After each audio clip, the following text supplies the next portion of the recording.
இது எல்லாரும் தவறாகச் சொல்லும் கேள்வி. நீங்க சரியா சொல்லுவீங்களா?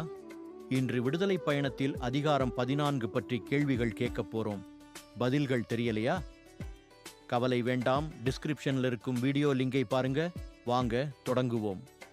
முதல் கேள்வி, எகிப்தியரின் தேர்கள் மற்றும் படைகளை ஆண்டவர் எப்படி அழித்தார்? சரியான பதில், திரும்ப வந்த கடல் நீரில் அவர்களை மூழ்கடித்து அழித்தார். இரண்டாவது கேள்வி, இஸ்ரவேலர் கடலை கடந்தபோது வலப்புறமும் இடப்புறமும் அவர்களுக்கு சுவராக இருந்தது எது? சரியான பதில், நீர்த்திரள். மூன்றாவது கேள்வி, மோசே கடலை பிரிக்க எதை உயர்த்தினார்? உங்க பதில் என்ன? உடனே கமெண்ட்ல சொல்லுங்க.